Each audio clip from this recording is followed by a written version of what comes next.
I've put up largely what I'm going to talk about on the screen, and I must start with an apology to the interpreters because I know that mainstream is not an easy concept to interpret, but I'll talk a bit about it and maybe you'll begin to understand what I mean. Now, I'm going to talk about mainly what I heard this morning, not the Charter. We've got agreement on the Charter by and large, and we've got a way forward. That's great.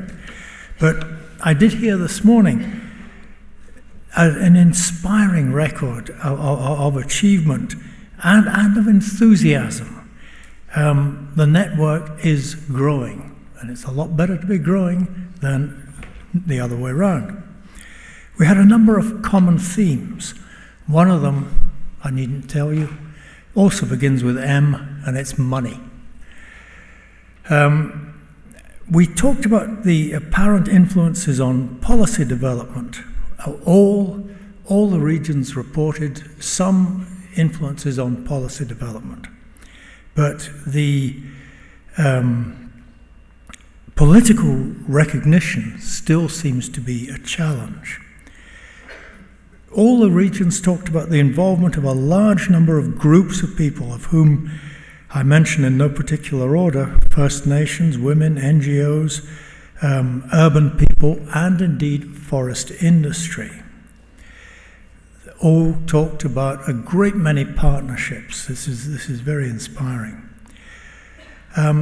We also heard that these partnerships, nor our aim, should be restricted to the forestry sector.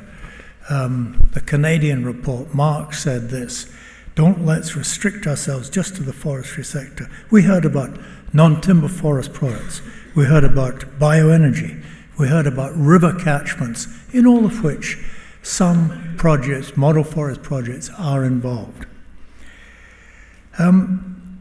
We heard about the exchange of information. There was one thing I was listening for and I didn't hear.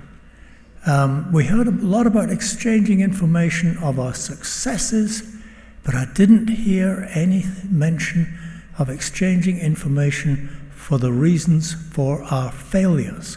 I would suggest that's just as important. I would go on a little bit and suggest that we maybe should be thinking now of an evaluation of our model forest, either at the international level or the regional level. What is our real influence on policy development? What are the gains from partnerships, either for us or for them? What has been our impact on sustainable forest management practices? We heard Ronnie talk about the IMFN as being a platform to put policies into action and to make real change. Are we making a real change? Ronnie, I'll carry on with you.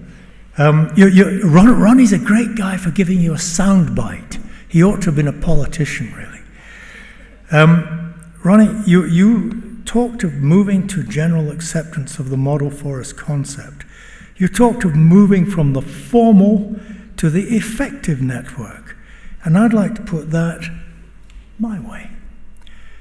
I'd like to move from the big M model to the little m model. Model forests we've talked about, for some time now, 3 days now. Indeed, in the field, when we weren't shivering, we were talking about model forests. But we'd sort of put these things on a pedestal. We're almost worshipping model forests.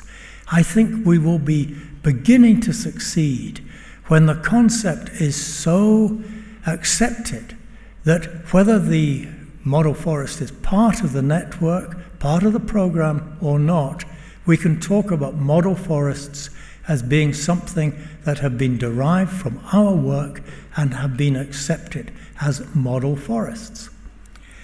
Indeed, I'm going to talk a little bit too about the role of the International Model Forest Network.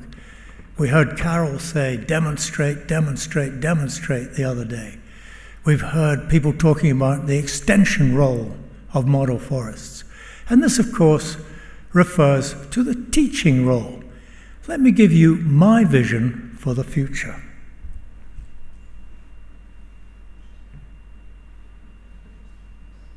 You got it? Thank you.